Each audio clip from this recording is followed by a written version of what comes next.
This is where the cool podcast intro is supposed to go, but I forgot to finish it. Anyway, here's Scuffed as Fuck.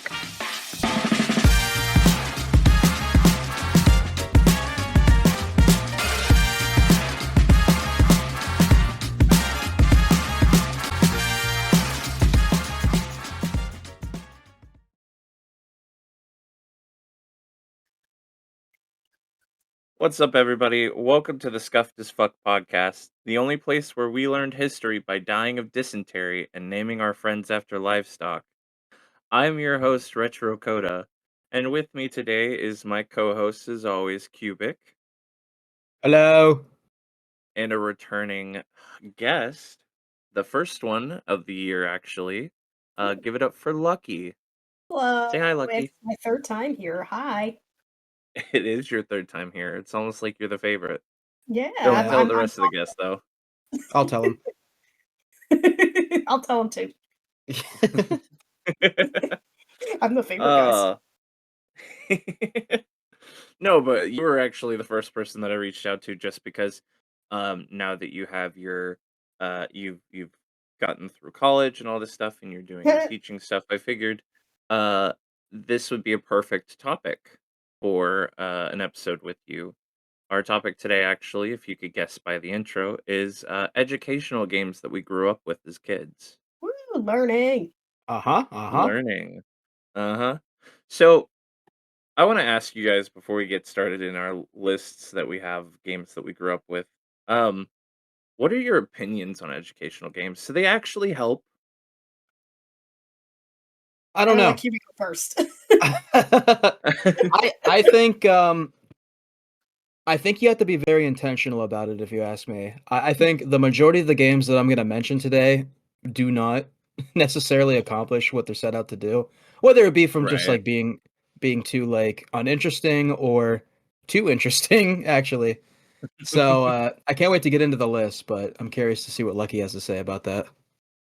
Yeah, I got an interesting perspective on that because I have personal experiences with what I feel like helped me as a little kid when it comes to like educational games. But I also agree that you need to kind of, I guess I would say, especially as a parent or teacher, kind of look over what you're doing and if the game is actually genuine quality.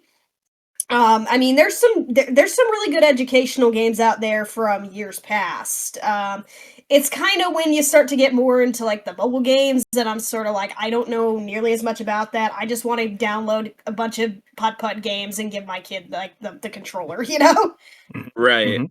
100%. You have to definitely be kind of keeping an eye on what sort of educational games you're picking out for your kid, and also I recommend, like, of course, sitting there and actually teaching them, how this stuff works and explaining it to them rather than just having them push buttons and hope that they'll be smart, Oh, Right, that's a good 100%. point. Do you guys think that if you were to give like a preschooler like an old PC game like this, I say like this because I have a bunch that I'm going to mention. Uh, would it be more effective if you sat there with them and kind of played through it with them, or should you just let them go? Oh, I I think mean, 100% it would be better if you sat there with them and actually worked through it with them, because if you just let them go, it's just a video game to them. That's kind of how I Yeah. got into playing video agreed. games, Mm-hmm. I agree. But it's definitely, I agree with that of the it all depends on like what kind of game it is. You have to be very pick and choosy of which quote unquote educational game you're giving your kids or giving a kid. But yeah, I was curious to think about that because a lot of the games that I'm going to mention, I remember whether it was in class during free period or actually growing up playing them. I didn't really have like someone sitting by and teaching me these things, so it really was just me playing video games. I But we feel were that. learning along the way, yeah. Were we though? A little bit. A little bit. I can give that. I mean, as somebody who's had a little bit of that experience of when my mom used to babysit kids and everything, and she was about 3 by that point, and I happened to download like Putt Putt Travels Through Time on like Steam for just some old time's sake. This would have been like 2014, probably at this point. Um, and I decided, hey, I'm gonna teach this kid how to like learn how to type and use a mouse. You know, I'm just gonna kind of start sitting her down and showing her how this works because I was about her age when I started playing Humongous, and I still like think like at least having the basics of learning how to use a computer, you know, starting when you're about getting a little older. I mean, it's still something that I think is a valuable skill so long as it's in check, you know. But Mhm. yeah, she loved it. Once I kind of taught her how to actually use it, she took off, and she was really she kept asking me to play the putt putt game, which I thought was so cute. But I was surprised she took off very well with it. I mean, maybe that was just her case, but I was just like, huh. You know, it's like because I sat with her and took that time with her to teach her how that worked, and it was kind of like, yeah, you know, guiding her on that. I mean, she learned about dinosaurs, and she got to learn all kinds of cool little things about, you know, that. So I don't know. I think that yeah, it is indeed like effective if you're sitting with them, you know. I'm sorry. This is from a 100. mini golf game. Oh, what is it? Yeah. No. No, it's Putt Putt Travels Through Time. No, Oh, it the it car, the car, the car, the car. I got The you. yeah, car, the yes. car, You said I putt putt, was and I'm which like, I what? How would mini golf teach you about dinosaurs? I don't what. we got to teach you how to play the Putt Putt games now. I guess so. Yeah, there's a speaking of stream the idea for humongous you right games. there. Oh, 100%. Yeah. We just bought Speaking Cubic a bunch of educational games. honestly, I think he would love a lot of them to play on stream. He can go play Speaking of Putt the Putt. humongous games like Putt Putt, um, that honestly brings us into the first one on my list, which works perfect, and I'm sure they're probably on your list as well, Lucky. Pajama Sam. Cubic, did Yes. you ever play Pajama Sam? I did. I remember vaguely playing it with my cousin at their house, but I don't remember too much about it. It was a little blue guy, right? Yep. Little blue guy who was living his life based on the superhero in a comic that he loved reading. It happens to share the Um same voice actor as Bobby Hill. What? Yeah, that's her. yes. Yeah, Pajama Sam was voiced by the same person that played Bobby Hill, which all makes sense when you listen to it. Okay. Okay. It sounds like Bobby Hill the entire time, and it That's kind of almost even ruins funnier. the illusion from childhood. That's my purse. I don't know you. But Pajama Sam is one of my favorites that I grew up with. I grew up with a lot of the humongous games like Spy Fox and Pajama Sam and Putt Putt. Although I never really got into the Putt Putt games, but Pajama Sam was actually kind of where I learned a little bit about some cool things because they each game had a different like lesson, I guess, quote unquote, that you could have. The first one was learning not to be scared of the dark. Um, Oh yeah, no and need to be afraid when it's dark outside or something like that. something like that. Yeah. The second one was about learning about different like how the weather changes, different types of like clouds and different types of precipitation and things. And then the third one, which was the one that I played the most out of, was you learned about the food pyramid. There Oh was a yeah. whole yes, there let me actually see if I can find the name in my list. It was like the food But war, right? Like there was this whole battle. it wasn't a battle. It was like I mean, yes. Yes. There's General Radish was the guy who was like, "We're in an all-out war." There was a whole war table and they had all these different people from the different food groups. So they had like this um they had Granny Smythe, the green apple old lady from the fruit Forgot about section. that. They had this baguette named Pierre, who was part of the bread group. He was the appointed guy for that. They also had like it's just it was ridiculous. There was a one of my favorite things from it, um, which really just shows how much it wasn't so much a learning game for me as it was just a game for me, is that there's a little mini section in part of it where you can help a stand-up comedian fix his cue cards to make his jokes funny, Oh and no. he's a banana that is giving out these jokes that are almost Jerry Seinfeld-esque. Oh no. Um, it is yeah. Let's This see if I is can find the action. this is still all Pajama Sam. Yeah. Yes. Oh my! The games are very lovingly crafted, which just You blows me are what you away. eat from your head to your feet. Yes, I remember. Okay. Um, You know what? Pajama Sam taught me hmm. how to wipe my ass. You ever see that Easter egg from the second game? Wait, what? No, what? I What think is? there's like a point where he can go into a bathroom, and if you wait for a certain amount of time, he'll take a shit and Are then you? wipe his ass with his cape. Oh my What the god! That's real. I'm like Oh watching my this god. now, Yep. like, I learned so much from him. dude. What in the world? Wow, I did not know that was a thing. I knew about the Freddy Fish Easter egg, but I didn't know about this. Pretty I fish don't Easter egg. Okay, so apparently, if there's supposed to be an Easter egg that if you go into the code and like adjust a cutscene number or something like that, there's an entire cutscene where Luther, Freddy's little friend, if you haven't played the games, ends up just getting eaten flat out. Like it's like she has like a fantasy or something like that about him getting eaten, and like cuts back. He's like, "What you thinking about, Freddy?" "Oh, nothing." And it's like that was like a secret cutscene they left in. what in the Oh my world? gosh. Yeah, it's like it's online somewhere if you ever look for it. I may have to find that What one at some point. the But bananas character's name was Mickey Hollandaise, by the way. I just want to throw Mickey that out. Hollandaise. Oh my god. Oh, there you go. You found it. Yeah, I found it. Oh wow. Yeah, there it is. The Freddy Fish like secret file there. Yeah, so I guess that was the story. Is the animation department was just like trying to blow off some steam, which I know is incredibly common in the industry. So I'm like, I'm not surprised at all, but I'm shocked they left it in. It was like y'all were skirting. Oh my gosh. Yeah. Yep. Well, Lucky, you're a rabbit, Yes. Yes. right? I hope so.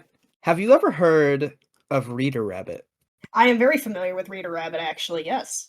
Reader Rabbit was number one on my list. I played this one. It was the preschool game where they were like at Yes. an amusement park, Reader Rabbit. and I don't remember much from it, but I know you had to get like a certain amount of tickets to get to certain areas of the park. But the only thing I do remember was there was a section where if you hovered your mouse over different animals or different flowers, it would start to make music and make a song. That was Oh. really cool. I don't think I've played the preschool one, but I did get my mom's like first graders a couple years back actually hooked on Reader Rabbit. I used to go to back when she had desktop computers in her classroom. I kind of figured out a way to go to Goodwill, pick up a couple physical copies of these games because like Putt Putt and Reader Rabbit, it was pretty easy to find them when I went to my local Goodwill. So I would go through like this whole process of like installing these games, even if I had to like figure out a bunch of shortcuts around it to make it easy for the kids to access them. Hmm. And I got them flat out hooked on Reader Rabbit first grade. Like that was like I had kids like genuinely practicing math on those, and like they loved it. They caught on to it really fast, which shocked me. But Let's go. yeah, I was just like, and they figured out putt putt. So they were always asking like, I want to play putt putt on that goes to the zoo like during their breaks. And I'm like, hey, as long as they are still like learning something, I'm happy with that. You know, it's like it means they're playing educational games instead of just going on like crap. You know? Yeah, I don't think absolutely. Yeah. I don't I think was I like, ever got to experience Reader Rabbit. yeah, I only have so much of it with that one. My thing was more Jumpstart first grade, but I'll get into that like when we get to it. So Mhm. yeah. A I want to musical go over and meadow. What? see a rabbit toddler here. Yeah. Huh. Oh, this There's a is so couple of Yeah. like areas you could go to. Oh, this is one. If you go like read a if you rabbit go hole halfway on through this video, multiplication. there's like you go into the woods and there's all these birds and the song goes hard, is all I'm saying. Oh, yeah, I remember, like, the music The in these song goes learning hard. this particular company, like, the learning company that did these for the longest time, because they also did the Jumpstart series and everything. They really, like, contributed super well to, like, musically I guess I would say musically wise, educational wise, I have nothing but props to them for, their contributions. Okay. Shout Yeah, I Yeah. out. love that. Shout out. Yeah. Oh But, man, this is making me wish that I got to experience this as a kid. I got to experience a little bit of Jumpstart, but I think the only one that I remember is like the third or fourth grade one. I mean, again, for me, it was 1st grade. Do you guys mind if I tell you a little story about that? Go for it. Let's hear Okay, it. so Jumpstart 1st grade was on my actual 1st grade teacher's computer. I remember that. She had a couple games, but the 2 I remember the most was Jumpstart 1st grade on most of her computers, and, the Mario Go Fish game, or, like, Mario's Game Gallery or whatever that was. Yes, I remember Yeah, that she one. had that. That was, like, probably one of my first exposures to Mario without even realizing it, now that I think about it, because I don't even think I had really played Mario at that point, I was pretty little. It Mhm. wasn't until I was about 6 that I really started playing video games, so I was like, foreshadowed that. But, since she happened to have Jumpstart and everything on there, that was the one I got hooked on the most, and it had the little dog character on here. I've got some pictures of him. I've kind of forgotten his name all of a sudden, it escapes me, but I have revisited this game even as an adult once or twice, just, like, for the fun of it, because, again, I was installing this for my mom's kids, so I had Jumpstart 1st grade on, like, every computer for them, so they could experience this too, and they also loved it. And this game, honestly, I give it full credit for actually teaching me how to make change, because it had this vending machine game where he holds out his little paws and he basically asks, like, "Hey, I'm trying to, like, get a snack from the vending machine. I need 18 cents," or something like that. And so you're supposed to kind of count the change in his paws. And I remember I had really struggled with that in kindergarten, was Whoa. like understanding how to do Oh change. wow. So I was like sitting in there at the game and I was like, I got it. I know how to make change now, and it's just like it just clicked in my mind. And I don't know if I've told this story in like a previous podcast or not, but this is like to me one of the dying proofs that I'm like, yeah, it's like video games can teach you stuff. Like, even like good educational games can really make that like connection, if you do it right. So, but it's a core memory of mine. I'm like, that was the moment I was like, I figured it out. That's Oh actually my really gosh. cool. Yeah. I very much cherish this game. I still think it's a good one. It even has this great little mini game in there where you end up learning how to follow a recipe or something like that. And if you don't, you end up getting like the glob monster coming out of the machine or something like that.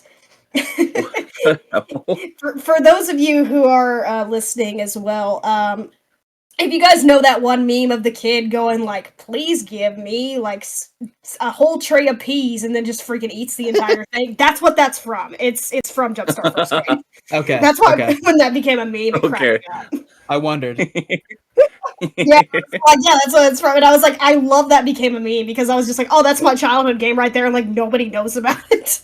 I Oh thought it was man. funny as a kid too. Oh man. Yeah, lots of good memories though. I mean, again, shout out to the learning company on that one. You guys did a great job on the Jumpstart series. Bring this back. Oh hell yeah. Yeah, kids need this. It'd be cool to see some of these games released in like a giant collection nowadays, since a lot of these old CD-ROMs you can't really install onto computers no more unless you have like, an actual CD drive, and some of them can't even run it because of how modern computers work. Yeah, when they took the desktop computers out of my mom's classroom a couple years later, I mean, those games went with it. I mean, those kids couldn't access them anymore because they were stuck on the iPads. It's only until recently Yeah. that I put the living books back on those, which that's a whole other thing. But I mean, like, I value those educationally too, and they're so forgotten by like a lot of teachers and kids now. And it's like, oh, they were good reading experiences too. All right. Yeah. But yeah, that's my little story on Jumpstart. Koda, what's one on your list? Aside from the humongous games, oh man. Um, so do you guys how do I even begin? So these games feel like a fever dream to me, but I did experience one of them. Do you guys remember Sesame Street? Yeah, with like I totally Elmo and remember Big Sesame Bird and all of Street. them. Of Yeah, course. I hope we do. Yeah. So back in the early 2000s, actually back in the late 90s, they released for the Nintendo 64 and the PS1 a couple of Elmo video games Okay. that were all about learning for preschoolers and kindergartners. And one of them that I played a lot because we owned was called Elmo's Letter Adventure. Let me actually pull up and drop in the chat here Is pictures for this you the guys. one that had that one video of a glitching Grover that I saw years ago? Probably. You like it was Um somebody corrupted the game, like went up and Glover's just like, "Hi." I just knocked my microphone over. Good job. oh no. Grover got to my microphone. Oh, Sorry it's about not that. scuffed if something doesn't happen. Yeah, scuff moment. Um, but I remember Elmo's Letter Adventure a lot because of how cursed the characters looked, but Oh, I also gotta see solely this. because I could never get past the first level, which was the Big Bird farm. So the Mercy, way Big the Bird. game worked, the game or the did I say the game the way it worked? The way the game worked was you had like three different difficulty options. You could pick between all uppercase, all lowercase, uh, or well, so four technically. You had all uppercase, all lowercase, a mix between upper and lower, or you had an option where you had to pick the opposite case of whatever it was asking you to find. So if it was asking you to find like a capital A, you had to find all the lowercase a's. And basically, you run through this farm and you have to collect all of the same letter. If you don't happen to collect all of them before you reach the end of the farm, you start pogo jumping through an apple orchard. And there were other levels to it. There was one in space that you had to talk to Grover for, and I forget what the other one was. I wasn't aware But that Grover had spaceship access. well, I mean, Super Grover is a superhero. Probably goes up to space quite often, but Yeah, you make a good um, point. it really was a like I don't even know how to describe these games, but they were so weird looking that they were very much like a drug trip. And to realize when I was doing my research that they actually did exist. Um, let's see. Uh, I mean, I remember that like you could walk among Sesame Street and that like the characters would just be kind of standing there. mhm. Yeah, I mean, I'm trying my best to find that screenshot of just Grover just being corrupted, but it's like it's not coming to me. No. I wish there Let's was a see. GIF of this now. Letter adventure. Let's go over here to uh Have you ever had like that this. uncanny valley feeling, like when you're just kind of walking around like just a super creepy looking Sesame Street? Right. It Yeah. really is like for the time, it looks creepy as all get out. Yeah, it's like I wonder, like as a kid, because I'm like, okay, maybe as a kid, like at the time, that would have been like super cool to be like, yeah, I'm just walking through and talking about favorite Sesame Street characters. You know, this is new to video games, but like cool, open world Sesame Street. And now it's just like, ah, I'll just post I'll post a screenshot from no, Google from my phone real quick for you guys to see just part of what the actual game looked like. This is oh you on a pogo stick talking to Big Bird, Oh my god, gosh. Big Bird looks right? shiny.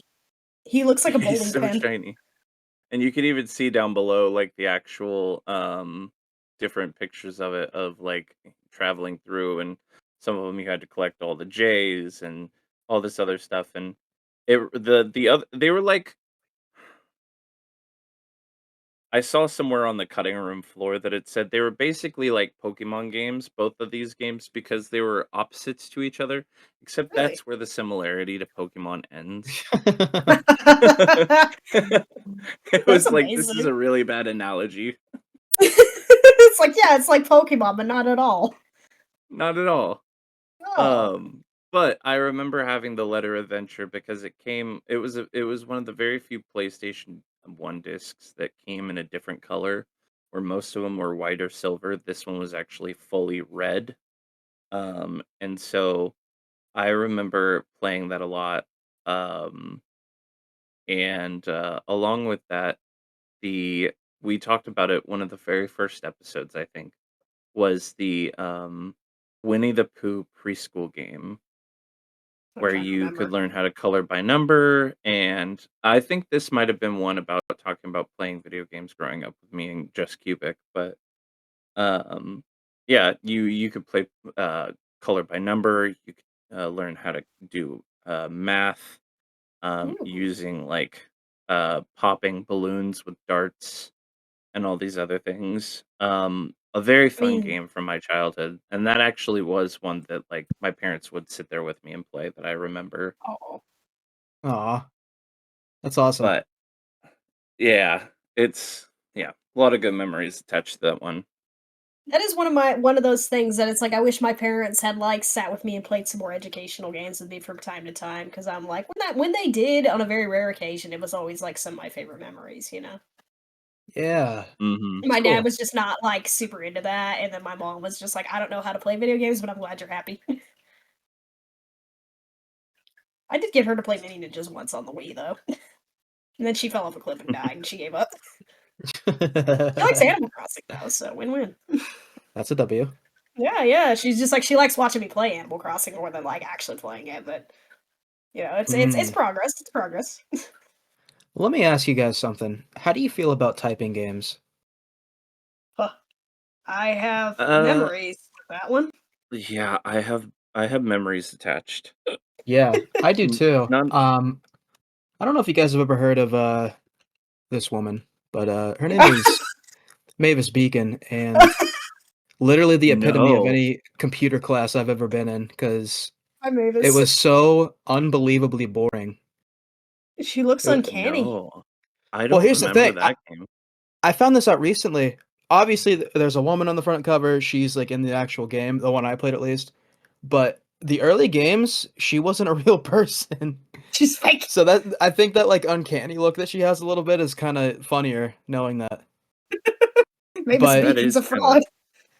yeah, all this was just like imagine the most boring type deep type wow type teaching tool that you can think of, and that's what this It's a was. bit Like Wow. it's a the bit cover with like the white keyboard, that's what the actual game looked like. It was very Wow. like it was presented professionally but marketed to like elementary classrooms. Wow. So it did not do it. Did not do it for me. Now this is what I haven't seen. But my typing game was the SpongeBob typing game. You guys ever play that one? No. What's that? Okay, no. that game was fun. It had a bunch of different mini games, so I typically spent my time mostly in Glove World when playing it. That's where like all the fun games actually popped up on there. Uh-huh. Um, but they had there's quite a bit to this game, but the plot of it was like Mr. Krabs finds like a typewriter in a dumpster at some point. He also has an absolutely horrible impersonator for this game, so that's just extra funny to me.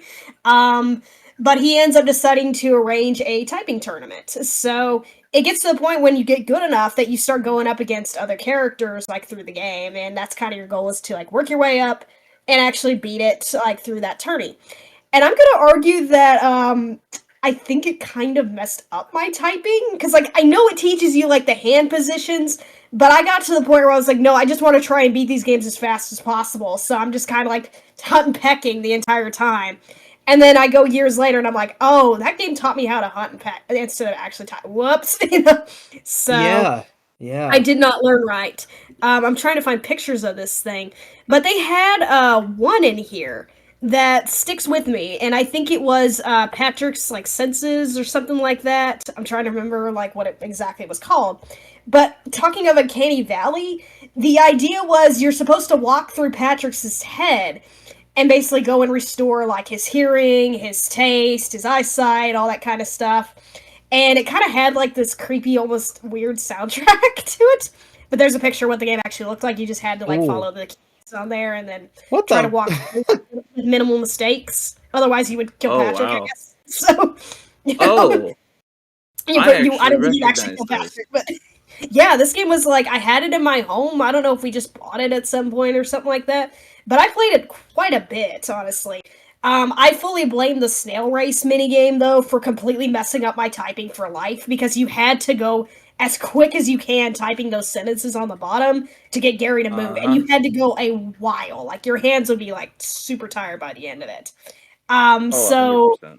yeah, it fixed my typing speed. Made my accuracy is actually all right. How I type is never correct now. It's just like I use my index fingers to type, and I just kind of always have. So it's like, oh, thanks, SpongeBob game. Kind of messed me up. Yeah, Oh, man. yeah. I feel Yeah. that. I feel like you know, it's funny because a lot of these we talk about tie-ins. Mario had a typing game. Yes. I never actually played this, but I'm sure you guys have seen a lot of memes in like the early 2000s. The Yeah, the second Mario typing head. game, Mm. they had the Mario head, yeah. Yes. And Charles Martinet or whoever would have this like I've seen a picture of it. I'll see if I can find it, but it was literally this it looked like a saw trap that he put on his head and it mocapped his face whenever he talked. Oh And my god. Mario would talk along. That's That's incredible. terrifying. Like cool technology at the That time, but also horrifying. Yeah. the complete opposite chances of that's amazing. That's terrifying. I bet you can't do this. Uh, so you guys speaking of typing games actually reminded me of one that I played a lot in middle school. Um, and it was an online one that you can actually still find the website for today. Oh, Did you guys ever play Dance Mat Typing? no. No. Oh my gosh. Okay. I'm This sending is this right here real quick. This is an older page for you guys, and there's also oh a Google Sites one wow. that I can pull that's for How from an old actual this teacher. is. Holy Uh-huh. cow. Where it actually teaches you how to do all of the it teaches you how to do all of the typing and stuff. Um Look and at this. it's all based on like a rhythm dancing game to an extent. Kudos to them for like It keeping this semi updated actually though from what it looks like. right? Considering the games look like they still work. Huh, yeah, it And does. this is all from BBC Games, yeah. Look at that. I like just decided to try and pull it up just to make sure it works. And also I got mood in my ear just now. I noped out. I was like, "Ew, giant cow, run away." But Yeah, it the does still first work though. it really is kinda cool cool because I remember a lot of the stuff, like, Huh. the one that we did a lot was the T and Y one where you had, like, the dancing hippo. You can see her on that for the levels 4 through 6. I don't like how she's looking at me. Um, yeah, it was really, uh, interesting, I would say, Yeah. Just say interesting character but design. yeah, we grew up on this game. We would play it a lot. There was another one that we played a lot, once we reached, like, actual 6th, 7th, and 8th grade that was a little bit more like, almost a typing of the dead, but not killing things. It was like, oh, I don't even know how to explain it. It very much felt like typing House of the Dead, Ooh. um, if you guys have ever played those games or seen them before. I played Yeah. those, yes. Yeah, uh, and I remember playing those a lot, but those ones stopped feeling like a typing game and more like An actual a game. killing yeah, an actual game. Um, man, it's crazy. Bring This is bringing back a lot of memories. Although The dance mat typing did teach me how to use the home row, but for all the other ones, I was pecking at the keyboard a lot. Why We does had it seem to, like that just trained all of us to do that? well, what made it worse is that our teachers always put, like, a sheet of paper over our hands so we wouldn't look down at the keys. Oh, yeah. So we had to, like, actually practice on how to use the home row and get everything right and stuff, and you had to That get a was one thing certain SpongeBob did. percent Yeah. accuracy. That was one thing SpongeBob managed to successfully do was teach me how to actually type on the keyboard without looking at the keys. That took me a really long time to break, and again, I blame the snail mini game because I played the crap out of that one, and I was kind of like, oh, I actually ended up quietly training myself how to do it correctly instead of just poke one at a time and then look up, you know? Right. Mhm. Yeah, I was like, oh, kudos to them. That worked. So, because my dad used to get annoyed by that. He was just like, you need to learn how to type without looking at the keyboard. And I'm like, I'll learn eventually, Dad. SpongeBob will teach me. It's like, I'm getting to it. I haven't reached that lesson yet. Oh, I have another Right. one. If you guys are down to hear this one. Yeah. All right. Sure. You guys aware of the logical journey of the Zumbinis? No. The This what? game, the logical journey of the Zumbinis. I know about the Zumbinis, You know about the very Zumbinis? vaguely. I Okay. know very little about them. This game rocks. Like, even now, as an adult, when I'm playing this, it's still like, especially when you start to get on the harder modes, actually does make you stop and think. It's a brain logic type game where you're trying to get a bunch of these little critters that you're seeing on the left here, the little blue guys. Mhm. You basically make a bunch of them at the beginning of the game, and your goal is to get them across a little world map all the way to the safety of a village, and then go back.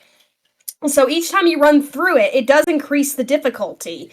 So that's just a bit of a replayability factor, is that the levels actually change as you go through them, which I think is pretty cool. And you're supposed to kind of end up, I think, with a set amount to actually beat the game at one point. But genuinely, I love this game. I played it again as an adult because I found it online once I was able to figure out how to play Windows games on my Mac at one point. And so, like, the first game, I was just like, I'm gonna go back and play Zumbinis because I haven't played it in like 10 plus years, and just absolutely kicked off with it. And I'm like, I love these kind of games because it's like you'll get these puzzles where, like, you got two, maybe three bridges in the middle, and you're supposed to kind of process of elimination figure out why a certain bridge would kick off a specific Zumbini and why another would accept them. So maybe one couldn't have roller skates, maybe one couldn't have like a ponytail or something like that. Or maybe one could have a mohawk and pass perfectly fine. You know, you had to do that process of elimination. So, or Mhm. the level that I sent where you had to figure out what the guy wants on his pizza, which is the most famous like level in that game, because he complains about it. And again, process of elimination, you got to kind of figure out what toppings he wants on there in a certain amount of time. So, or a certain amount of attempts, which is again a very very funny game because he just complains the whole time and it's just like there is something on here I don't like. It's like little voice clips like that just stick in my mind. You know, it's make me a pizza, that sort of thing. So Make me a it's a pizza. great game. You guys should check it out. They remastered it on Steam recently. I'm not as big a fan of the newer graphics personally, but it is still the same game at heart. So if you guys are ever interested in like actually going to play it, it's like $5 on Steam, and it's a good time. Really good educational kids game, and doesn't talk down to you either. I posted Wow. another one that, Yeah, when you were talking about all this, it made me think of other games. I was like, Type Shark. "What was the one?" Yeah, Typer Shark. It was Oh wow, literally it's a slow. yeah. You had to, you had to go down as a scuba diver into the unknown, but you had to, fend off against these piranhas and sharks by typing out the words above their head as fast as you could. It's This from is a low company key. called PopCap, which was PopCap. that's the Shoot. same people that I believe did Plants vs. Zombies, the Yes, original it is. original. I was wondering where I'd heard the name before. Yeah, and it's on sale for 99 cents as well right now if you wanted to pick it up just to relive some memories from childhood. Huh, that's wild, dude. Oh, yeah. Kind of reminds It's me of that kinda VeggieTales crazy to game that be I used to play where you would like scuba dive in the aquarium, and I wonder if that was like inspired by that. don't get me started on the VeggieTales. That was on Oh my yeah, list. VeggieTales, dude, man, I Uh, that would be a whole other part two in itself. Is all the the educational web games I played back oh, when I was a kid. 100%. That would 100% have to be a part two.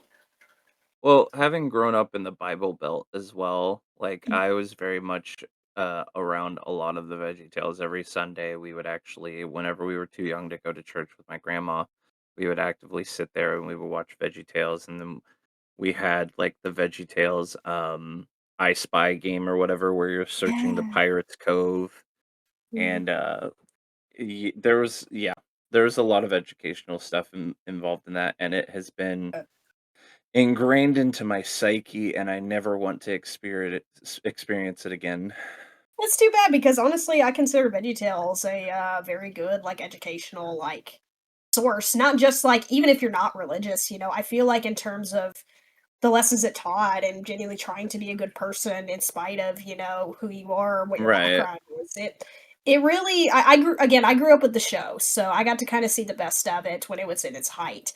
And I actually did get to meet the voice actor of Larry and he signed a VHS tape for me. So Really? incredibly nice, man. Yes. Let's He go. this was in the middle of COVID, so he actually came to visit our one of my local libraries and my mom and I got wind of it, and this was like, yeah, 2020, so I've been 20 years old at this point. And I told her, I was like, why don't we just like go down there and like do something for the day? Because like COVID stuff again was still going on at the time. And we were just like, yeah, we'll come down there and like get it signed. And when I pulled that VHS tape out of my bag, because I was so nervous at first, like talking to him, celebrity encounters always make me super nervous.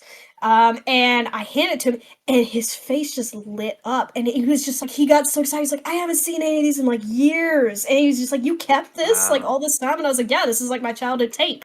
I've still got it, like, sitting on a shelf nearby, and I was just like and he signed that so fast. I don't even think he was expecting to do an autograph that day or anything like that, but he was just like, "Oh." And the sad part about that day was we were waiting in line to be able to get there, and we were right in front of the door when they maxed out capacity that day, so I didn't get to see him, like, do his presentation that he was going to do, which really, really sucked. Aw. But, Dang. yeah, I know, I and it was just mean, like ugh, you know, while it does suck that you didn't get to see the presentation, you still get to have that encounter with them and actually, like, yeah. get a piece signed, and, like, honestly, I think the takeaway from that is so much better than actually getting to sit and listen, in my Yeah, I personal probably remember opinion, that is, more. like, the memory is just so much more attached to that VHS tape than it is to the actual presentation itself. I think he ended up Because going to post it on Instagram, and I wish I could find the picture. that would be so cool if you could. Yeah. Um, but, I know we're a little off topic, but I think that's a real thing for me is, like, you'll always remember those littler moments more than you'll remember the other stuff. Like, Mm. I guarantee you if you'd actually gotten to see the presentation, you probably couldn't remember a word of it today, but the No, fact that he signed the VHS tape, that is a core memory that will stay with you forever. absolutely, it still is. It's like I always end up kinda smiling when I look at that, like, on my shelf because 'cause I'm just kinda like, "Oh man, Godspeed to you, man." It's like, "You were a cool dude, and you made my childhood." So I can respect that. I really Mhm. can. Oh, I grew up with it so much that it kind of, like, wore thin on me, but yeah. I do appreciate the learning that I got from a lot of those games growing up. Oh, yeah. Um, The website was still very goated. oh, yeah. Oh, yeah, I can't forget bigidea.com, dude. Speaking of speaking of websites, unless you wanna go with one, Cubic, I do have one more, and go it's a for little it. game. Little game Share where it. you build an amusement park. I'm counting this as an educational game just because I've started playing it recently. They came out with a I don't even know what you call it. It's like an open source version of it. It's called RCT2, Open RCT2. And but Roller Coaster Tycoon is so cool because it kind of dives into like financial management a little bit, while Yeah. also like it Mhm. has the fun of you're able to be creative in building coasters, designing a park. Um, Sending I think people it's really crashing cool. off of it, you know? Yeah. Yeah, that's What a not big to part of do. it. It gives you the the capacity to kill. Like it's so nice. So, but honestly though, like if you really dive into it and you think about it now, it goes into like the nitty gritty of how much how much food costs at your park, what it costs to run the rides, what it costs to hire your staff. If you have a loan, how much interest it's taking out. Like there's so much that goes into it, more so than just the creative aspect of building a park, which I think is really cool. This is a great game series. Yeah, that I've heard nothing but good about the Roller Coaster Tycoon games. I mean, from my boyfriend who is super into coasters. He's currently hooked on what is that game? It's the all of a sudden it just escaped me. It's the coaster game, Planet Coaster. Sorry, all of a sudden Oh Planet yeah, Coaster. Yep. left my that's a brain. good one. Yeah, he's a big Planet Coaster like person. I think he even gifted me it at one point. I'd have to like go back and check that. But Ooh. he loves this kind of stuff, and honestly, hearing him talk about coasters is like the coolest thing ever. So it makes me wonder if he played Roller Coaster Tycoon at one point and then was just like, "Oh, there's my new hyperfixation," you know? Maybe that's usually the gateway. Yeah. I definitely played a lot of Roller Coaster Tycoon as a kid. I think the one that I didn't end up playing it like for a few years, and then I got back into like Roller Coaster Tycoons and stuff and building them. Less so in terms of like the educational side of it, but more term in terms of the just building the coasters. In Thrillville, I don't know if you guys remember that game at I all. remember Oh, I remember Thrillville. Thrillville. Thrillville was so much fun, and it still had a lot of that Roller Coaster Tycoon stuff where you had to um manage your park and like keep all the guests happy and design these rides and stuff. But I think it focused more on the actual designing of the coaster than it did the actual financial side of it. Lord, these NPCs are uncanny. Yeah. I saw a picture of it. I was like, Oh my Oh gosh. yeah, our throw rides are the best in the country. yeah. It's Yikes. His eyes going it through doesn't it doesn't hold up well now. Are you sure? But I will. it looks Yeah, I okay. don't know. You tell me. You look at that face and tell me if it holds up. Yes. Well, that makes one of us. If you happen to hear sirens in the background, don't worry, I'm not being arrested. Are you sure? Not that I know Uh, of. right. Well, I would consider the Roller Coaster Tycoon games a definitely an educational one, more so than the one that I was going to bring up, which is do you guys remember Cool Math Games? Yes. Yeah. Yeah. It has changed so much since I was in middle school. I pulled up the website because it still exists and it's all modernized and stuff. It's very hard to traverse around there.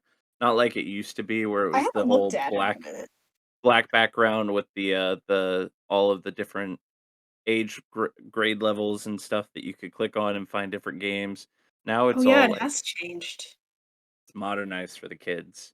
This must have been like Oh. an update that happened not too long ago because it still had the kind of basic layout like about a year ago when I checked it. So Yeah, it's pretty recent because they have their posts on there too.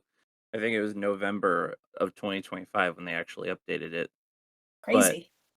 Not a big fan of I that, but remember some of the games on there I loved because they were all technically considered educational games, but whether or not they were really educational, it's very hard to agree on that statement. and yet the teacher Um, still won't block it. right? Well, because you Yeah, had I'm like shocked the by it. Fire Boy and Water Girl, those games, which I enjoyed forever, and they were puzzle games where you had to like find your way through these different areas and use their respective powers and stuff. And so like you could argue it was very loosely educational. Um Semi-educational. but the one that I wanted to bring up specifically, well there were two. One going into the financial side of it was a game that was released in 1997 or 1998 on Cool Math Games, one of the very first games they had, which was the Lemonade Stand one. I don't know if you These guys remember lemonades. Lemonade Stand, but you basically played as a dog that ran a lemonade stand, and manage your financials, like how much money you're gonna spend on sugar and the actual lemons and all this stuff, and like you had to adjust the cost of your lemonade and see how far you could survive. Wow. I have Survive not how heard far of you could this. actually like try to make yourself into a profitable company, basically. And like this Um, just screams 90s to me, like just from the art style oh, alone. it Look at really that. does. And it's so nostalgic to look at it. Yeah, even like the Um, font with the congratulations screen and everything, I'm just like, oh, early internet, my mhm. beloved. I love that old font. I don't even know what font this is. I'm just like Yeah, Times New Roman, exactly. italicized or something. It really gives like very early 90s or late 90s high temperature. Like it even showed the temperature down at the bottom of the forecast, so you would actually have to adjust your prices based on that as well. So like Oh, if it was going to be a rainy day, you would lower your prices cuz not many people would need it because instead of being thirsty, they'd just be drenched. Or like if the high was in the hundreds, you could raise your prices up because people are get going to want rich. a drink of lemonade. Charging 20. You're basically, yeah, you're extorting them for money because they're dying of heat stroke. Um, It's like, give me 20 now. It's like, please, the I'm dying here. yeah, $20 for a lemonade. Take it or leave it. Oh man, I'm really Wow. thirsty. I'm I going to just played 30. one round of that, and I need more ice. Yeah. Yeah, it's crazy and it does teach you really well on how to manage your financials and how to manage your inventory and stuff. It's amazing to me Um, that it's still on the website at this point. I guess it's just because it's such a classic. oh, they've kept it for years. The other one that's been there since the, like, late '90s, early 2000s is the other game I was thinking of, which I would f I it was considered a logic game, I failed to see how it was a logic game. It was called Block Stores, Block sword, yes! where Classic. you had yes, you had I to never beat it. take this rectangle cube thing and traverse it along a path without it falling off the edges. And it moved in very wonky ways, and so you had to find a way to get it to the end goal, and like you had to That game got use the hard too. oh, it got very hard, and the I don't music think was I ever so beat it. calming, which made you upset even more every time you fell over. Yeah, I can hear the soundtrack, like, as you're talking about it. Like, Oh my gosh. let me go into there's The it's in the gifts. the funny part Uh, about that game is I didn't play it on CoolMathGames, I played it on Miniclip. You guys remember Miniclip? Oh, mini I clip. remember Yes. Miniclip. Rest in peace, Godspeed, old soldier. Yeah, It's not quite dead, but it's a remember? shell of itself. Right. That A makes me lot of so those sad. websites really are like Andcon and all the other stuff. Like all of Incon's still those websites are kind of ever since the death of Flash, it really did kind of take a beating. Ancon stopped Yeah. updating, I think, long before Flash, so I just appreciate it more as a snapshot at this point. At the very least, can Right. still play it if you got Ruffle, but dude, like I'm trying to pull up the contrast between the mini clip of now while you're looking for that to what they updated it into. Hold on. Ah, yes, here we are. Okay. So this is the mini clip I know it as. Okay. Woo! for, Look at him roll. for for for those of you who are listening, I posted a GIF into our little uh page that we have where we're uploading all these pictures for us to look at. And it's a GIF from the game Block Source where the person is just trying to get this rectangle into the end hole, and they are failing tremendously, and it has a tag that says cry about it. Yeah, this is a screenshot of that I'm sharing here of the mini clip that I knew growing up. I Mhm. mean, even like down Yep. to Penguin in the Corner. I first played Club Penguin on Miniclip through Miniclip. I mean, that was my exposure, and eventually I started using the website. I mean, as the game kind of took on more of its identity. But I think that's where a lot of kids that grew up about my age probably ended up stumbling onto Club Penguin at some point because Miniclip was an extremely popular website. And unfortunately now, it slowly turned into the 8-Ball Pool website, and now it's just this, as I just sent a screenshot of. Oh, Pool and Mhm. Agario, and I don't even think you can play Yeah. the games, like, easily on there now. I haven't even tried. No. Yeah, it's like the 2. If I clicked on it, I think it just leads to the websites themselves. So, like, the 8-Ball Pool website Mhm. and everything like that, which is like, I like a good round of 8-Ball Pool, but when that's all it became, like, come on, guys. Like, you can still make Right. HTML5 games, you can still do stuff, but it's just like, "What'd you do to my Like, boy?" do you guys remember J Jetpack Jumpman, I think was what it was called? I remember Jetpack Jumpman. yeah. Uh, that was a classic mini clip game, and it doesn't exist anymore. You can't find it really anywhere. Oh, man. It's just It's like, I just mean, it's not even on the archive? I don't think so, not on the archive. I mean, it might be. I haven't looked in a hot minute, but I can take a look, I got yeah, Flashpoint right here while you guys are talking. it really is kind of crazy to look at all these things and see how our childhood is kind of gone away and is Yeah. left to the sands of time. For I mean, real. and I'm glad for the people that try to really, like, archive that stuff, but Oh, 100%. Like, yeah. the Internet Archive does a really good job of keeping a lot of that stuff alive. I do see Jetpack Joyride, from Halfbrick Studios on here, I don't know if that's the one. No, Jetpack Jumpman, I might have the wrong name for it, but it was a platformer where you played as this dude in, like, like a astronaut outfit with a jetpack attached, and you Mhm. had to, just basically climb up these different levels and collect these gas tanks that would refill your jetpack and stuff. And the whole story behind it was like it was this toy that came to life or something. It was trying to save the Huh. day and make it to this the end goal, which I think was saving some character. But really cool game. I Yeah, I mean, enjoyed it a I lot found as a kid. Jetpack Adventure on there from Club Penguin, so that's a win. I mean, that Speaking of again, that Club would be a whole other Penguin, stream, Go ahead, I go was for gonna it. say, speaking of Club Penguin, I do have an episode that I want to record, and we might try to get you on it, Lucky. We might see about one of the other people. I'm not quite for sure, but I just want to throw this out here while we're actually talking about it, where we might go over at some point talking about like old social games that have kind of gone and died off, like Club Penguin, Pop Ooh, Tropica, which even though Pop Tropica is still around, it's nowhere near like mhm. as popular as it was. Yeah, all the old Um, islands are that everybody liked are gone right now. mhm. Actually, I think they might still be around, but you have to have like an actual Pop Tropica quote unquote membership to be able to like play them. I thought, like, they've talked countless times about bringing back the old islands, but, like, they haven't really done anything with it. You can still play them on Flashpoint, but it's kinda not the Hmm. same? Mm. Stuff like that, and then like the old Neopets and all these other ones that like we Yeah. grew up with.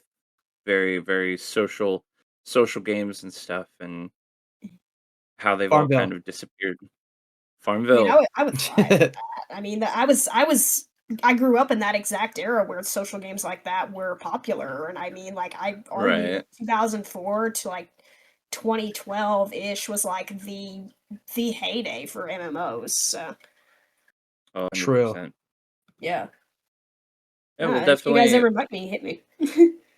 yeah, for sure. Maybe we'll save that as, another time that you're on here as a guest, and we'll talk about all that stuff, 'cause I could go on forever about Club Penguin and Pop Yeah. Tropica and so many of those other ones. Those are the Invite 2 me that I to a remember session the of Club most. Penguin Journey, all 3 of us at some point, and we gotta do, like, our podcast through that or something. Oh my god. Imagine recording an entire episode and just having no sound, but it's just the text bubbles over the penguin's head as we Or, like, you're just actively recording the screen and we're still talking, like, on the podcast, but we're just in somebody's igloo. That'd be Yeah. crazy. Yes. That would be fun. Yeah. We're all just sitting there drinking cups of hot cocoa, Yeah. sitting in our respective chairs, Chilling in the pizza parlor? chilling in the pizza parlor. I'd be down. You know, he's Sitting ever around did having that. our little puffles next to us.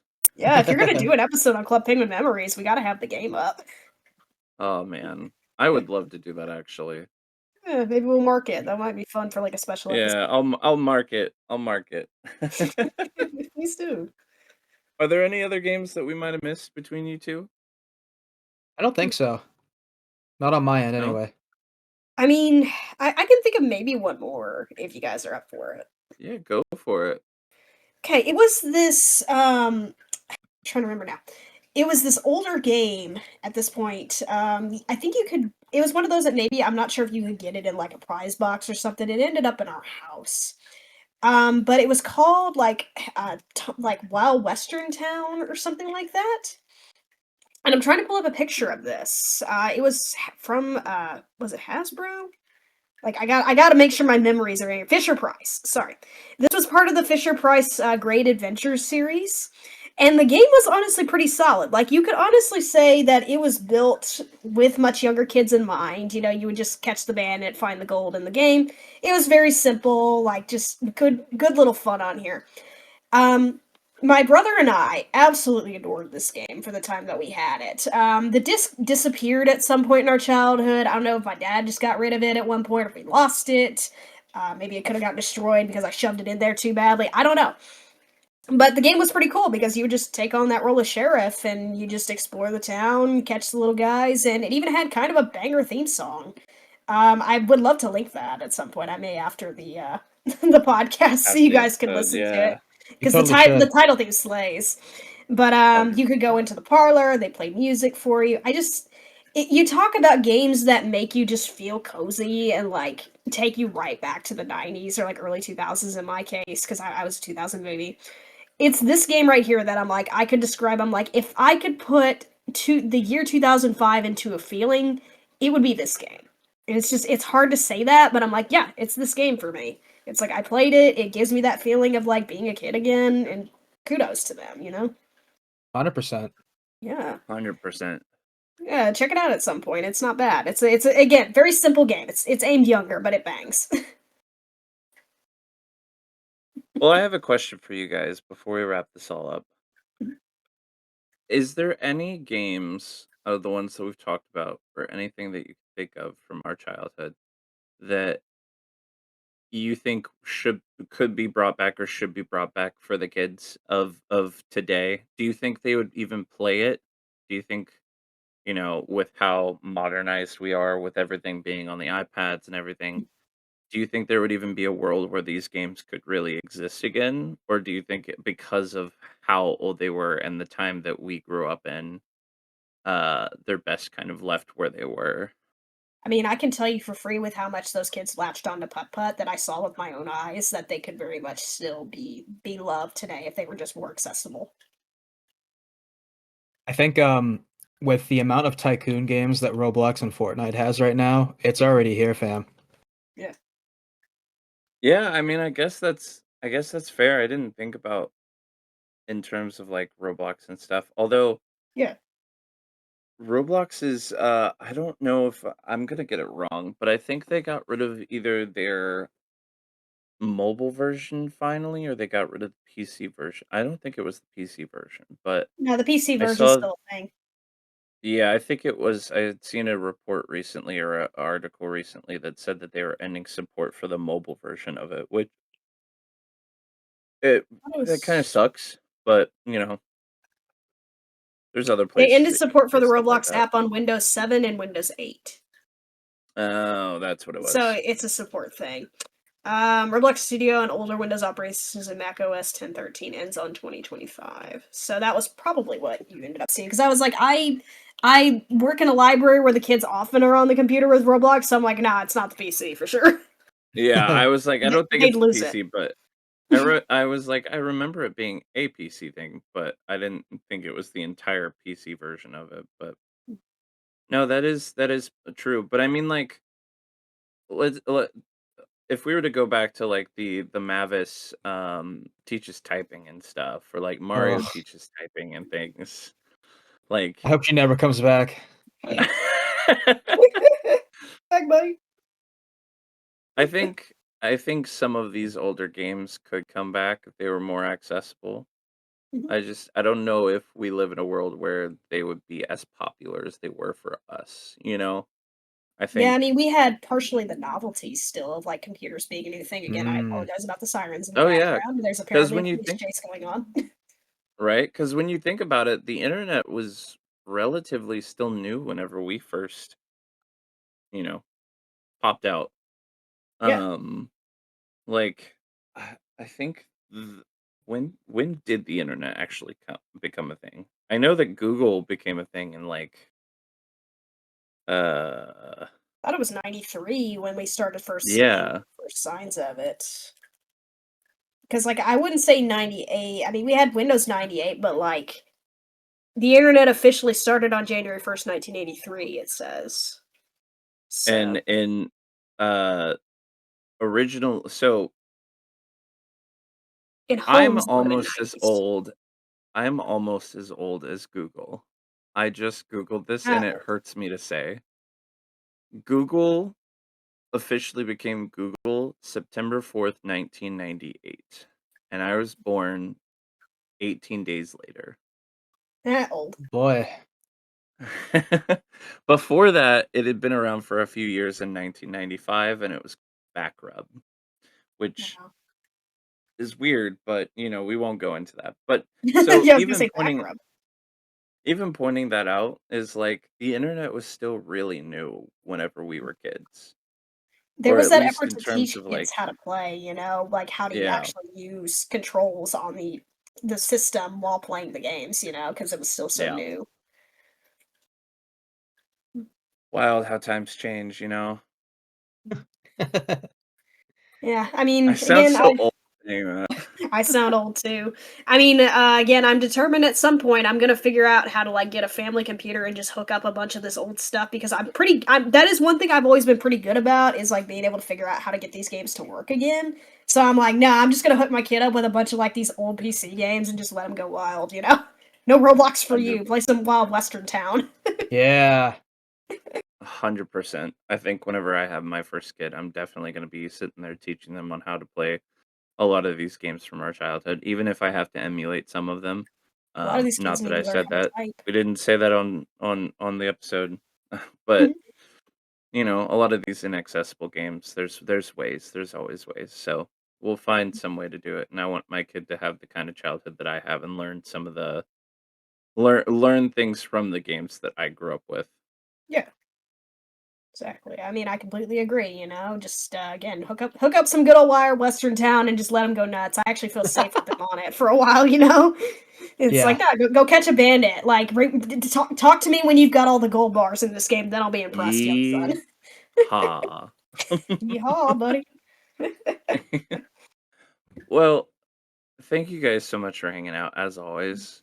You know, I appreciate you every time you guys are on, especially you, Lucky. It's always nice having you here. Thank you for being our first guest of the new year.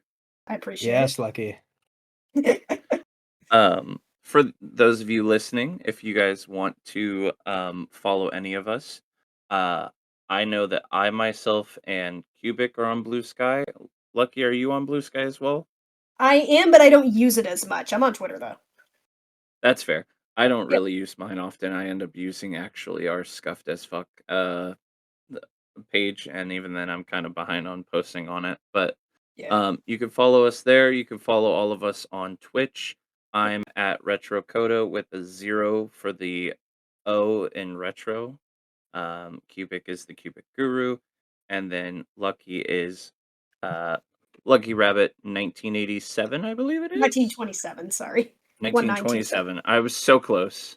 Hey, what a You year. almost I got it. was Just remember when so Oswald close. the Rabbit was created. Oswald the Rabbit. See? Long story. Exactly, guys. Yeah, You can also follow the podcast on YouTube and Spotify at ScuffedAF Pod.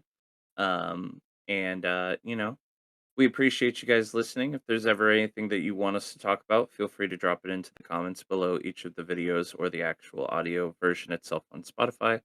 Um, yeah, thank you guys for listening, and we'll see you next time. can we do a scene? Goodbye. Bye. Bye.